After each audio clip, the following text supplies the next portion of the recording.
A união e compromisso com o povo, que é a segunda coligação. Primeira coligação, retornando o trabalho ao lado do povo. A primeira coligação, formada pelos partidos PSD, PT, PR e PRTB. A segunda, formada pelos partidos PTB, PDT, Solidariedade e PPS. Então vamos à composição da mesa nesse momento. Eu chamo para compor a mesa aqui, primeiramente, que ocupe ali dona Ilvone Freire Pinho, por gentileza.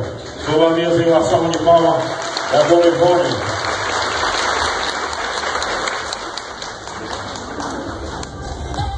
O nosso pré-candidato a vice-prefeito dessa coligação, ele, o nosso amigo vereador, presidente da Câmara Municipal, Sandro. Olha, Sandro. O nosso líder político maior de Presidente Médici, é o nosso amigo, é o nosso irmão, é chegado, não falta, nunca deixa de estar presente todo dia, o dia todo, com o povo de Presidente Médici. Ele, o ex-prefeito Antônio da Paraense. Vai lá, Antônio. Aí vocês vão receber o demais, hein, Antônio? Agora, vamos caldear o nosso amigo e presidente do PPS, Gil Lion. Está presente? Gil. O presidente do meu partido Solidariedade, Aeldes Costa Ericeira. Está presente? Irmã Diquinha, por gentileza, presente, se estiver presente.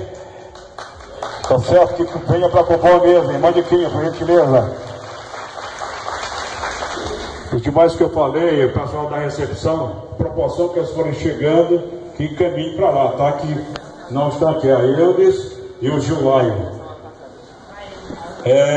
Eu chamo a presidente do PRTB, a jovem, e o que dizer? A nossa futura médica, Fernanda Pino, por gentileza, Fernanda. Nós vimos